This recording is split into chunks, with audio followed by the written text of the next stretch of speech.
If you don't know the difference between a hedge fund and a mutual fund, the SIA exam, the 7, the 65, and the 66, you're going to have a problem. Mutual fund or hedge fund, they both pool money, but that's where the similarities end.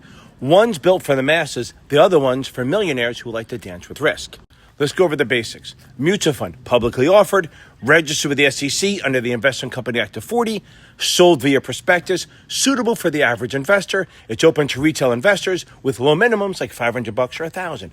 Hedge fund, private placement, not registered under the Act of 40. It's exempt under the Reg D. It's sold to accredited investors only. The 66 does care about that. No prospectus. They use a private placement memorandum. High minimums, $250K to $1 million. Riskier, more complex strategies. Think short selling, derivatives, leverage, like that. Let's talk about liquidity. Mutual funds price once a day at the NAV. They're redeemable daily. Hedge funds, illiquid, may lock up capital for months or years. Redemptions, quarterly at best.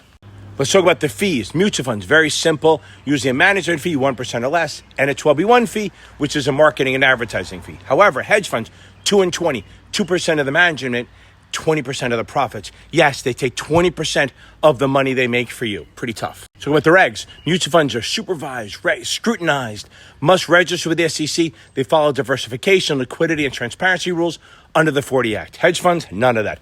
Less regulation, but the IA to the fund might need to register under the Act of 40. No board oversight like mutual funds, can use leverage, derivatives, and take concentrated positions. Mutual funds are suitable for conservative to moderate investors like retail.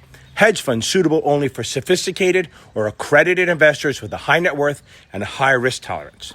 If the product is liquid, low cost, and public, it's probably a mutual fund. If it's secretive, high risk, and built for ballers, that's your hedge fund. Know the difference. It will show up on the exam. Let's go.